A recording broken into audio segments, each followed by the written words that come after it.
Hi guys, welcome back. Today I'm going to do a basic nail care and polish how-to video for you today. This was actually requested by Caramel Dip 32. Her original request was that I do just a basic nail polish video, but I figured that I would kind of incorporate the process that I go through every time I change my manicure. Excuse me. So basically what I do is make sure that my fingers are clean and my nails are polish free, and then I use a nail file to shape my nails. Now I do have a couple suggestions for those of you that suffer from weak, brittle nails, nails that rip or tear. There are a couple of things that you can do that might help alleviate the problem, may not, but it's worth a shot. Changing the shape of your nail. As opposed to having a squared off nail like this, you can make it round. That will help strengthen your nail. Also, when you file your nails, instead of going back and forth, which a lot of people do, file your nails going in one direction. This will help reduce the jaggedness along the edge of your nail, and it will also help decrease ripping and tearing of your nail. Another thing that you can do is try to keep yourself from filing in this area here, right on the side of your nail. This area here, by not filing there, will actually help to strengthen up your nails. When you file down the side here, it can help to weaken your nail, causing ripping and breaking.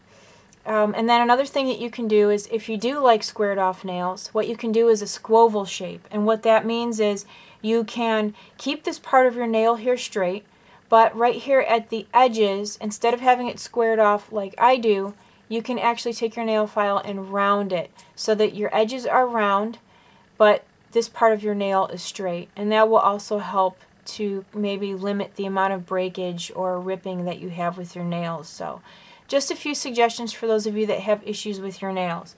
Now, what I do next is I use a cuticle remover, and I have these two from Sally Hansen. I don't really have a preference. I use both of these. Lately I have been using this one a little bit more, but I don't have a preference. So I'll use one of these. And then the tools that you can use to push your nails back, I have these three.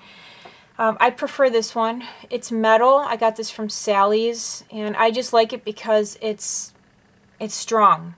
And I like the edge on it. I can really get my cuticles pushed back. If you don't like to use metal, you can always use an orange stick. And this is, the edge on it is, I don't know that it's any different from using the metal, but after a while the edge here starts to kind of break down. So I just find after a while it can become expensive because, you know, after a little bit you gotta throw these out, unless you want to take a nail file and file down the edges, which you can do, and then you have a brand new edge on your orange stick. Or you can use one of the plastic ones here. So I'm going to go ahead and put this on my cuticles, and I typically go all around my nail when I put this on.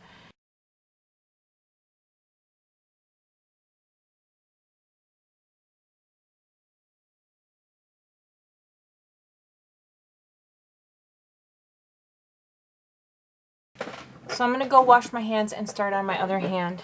So typically what I do next is I use my vitamin E oil from Sally Hansen. It's a nail and cuticle oil. And I put it all over my nails. And I start at the cuticle and I kind of work it up the side here. So what I do is I just massage the oil into my cuticle and up the sides here to help soften the skin. And then also, if you still have some excess dry skin around your nail, this will also help with that. Now sometimes what I'll do is, if I have a lot of dry skin in this area here, I will take my cuticle trimmer, and I don't typically like to use this on my cuticles because I found that sometimes it can tear into your skin here, and then you end up with a sore area or bleeding. But what I do use this for is right here at the edge of my nail, right here where the skin is. If I have a lot of dead skin, after I rub the oil in, what I'll do sometimes is I'll take my cuticle trimmer and I'll just go right next to my nail and kind of run this back and forth to help get rid of like any little calloused areas or areas that have a lot of dry skin. If I am going to go close to my cuticle, I just barely run the trimmer along my cuticle, but not enough to break the skin or cause any tearing. Okay, once I have the oil nicely worked in and I have gotten rid of some excess dry skin or calloused areas, I go wash my hands, and I use a nail brush like this. And what I do is I put soap on my hands and I just gently work the brush across my nail. This will also help to kind of loosen up and get rid of any more dry skin that you have around your nail. So I'm going to go do that and I'll be right back. Okay guys, so basically that's it. That's the process that I go through to get my nails ready for polish. I think the Sally Hansen Cuticle Remover does a great job of getting rid of the dead skin and the little calloused areas around my nail. So I'm going to go ahead and show you guys what I do next. Now, I always use a base coat.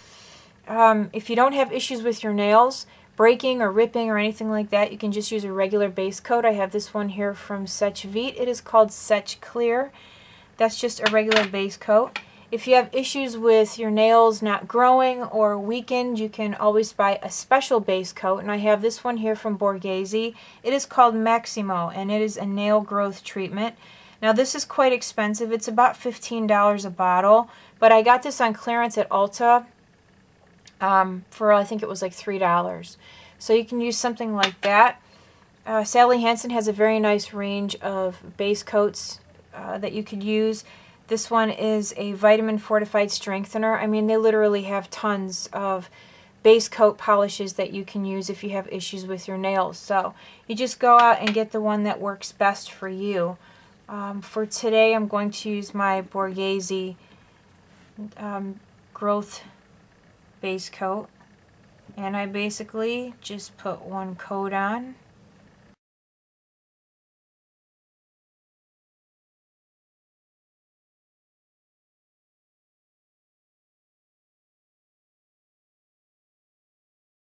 So I'm going to go ahead and let this dry a little bit, and then we will get started with our basic nail polish application.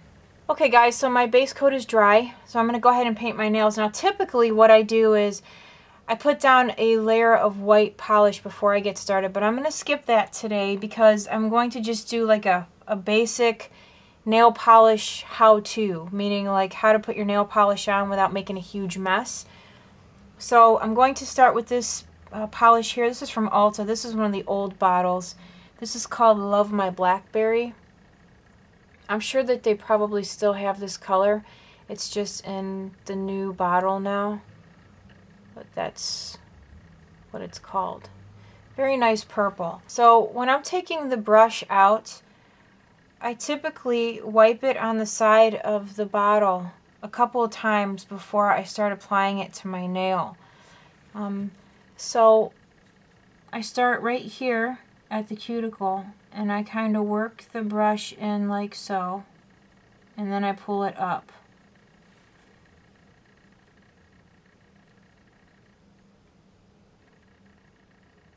Like that.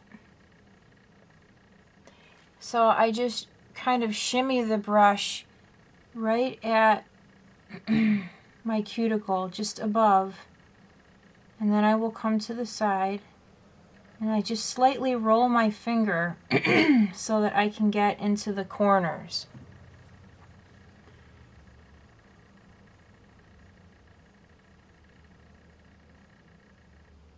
Like so. I'm also going to show you guys another way to clean up, so if it's not 100% perfect, don't sweat it, because I'm going to show you a way to make it look perfect.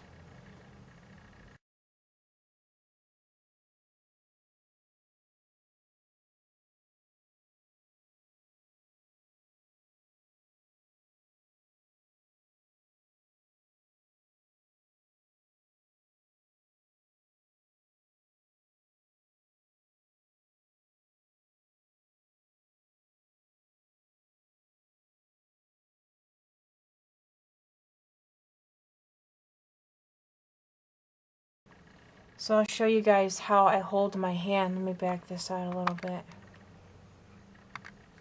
This is the position of my hand when I'm painting my right hand. So if you're not a lefty, it kind of helps to anchor your hand like so.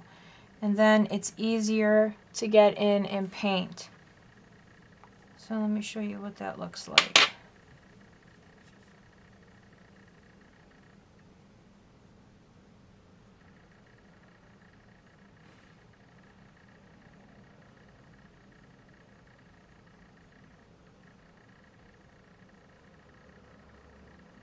See, it really does help to kind of anchor your hand down.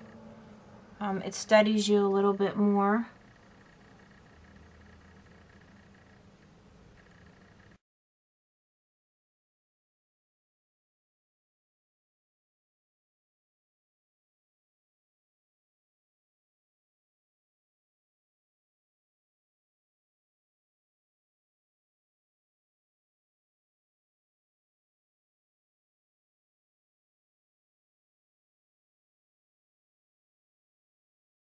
Now don't worry, like I said, if you made a mistake or you got polish on your skin, I'm going to show you guys how to clean that up. So I'm going to go ahead and put my second coat on.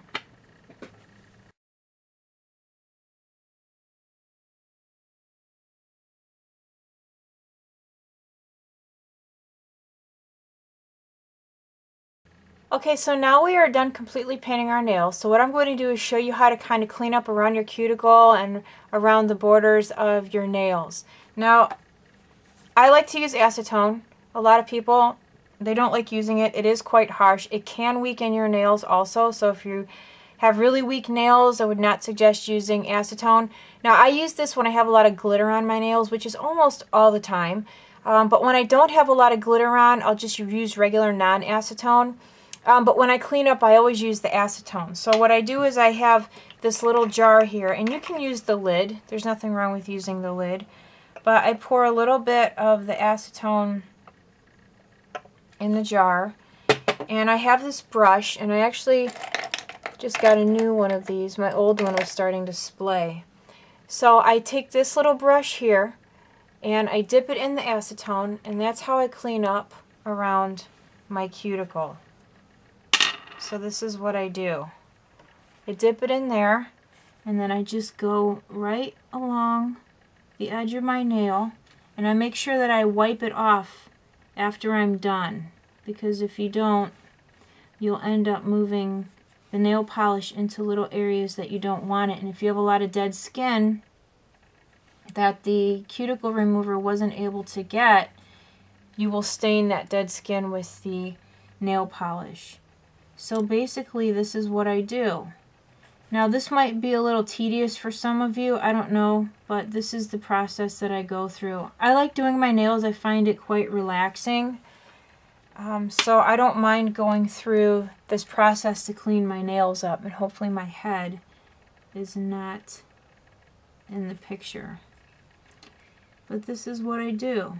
I just go right around the edges and I straighten them out. Like, I can't stand when I have a little area like this, so I just go right along the edge with my brush.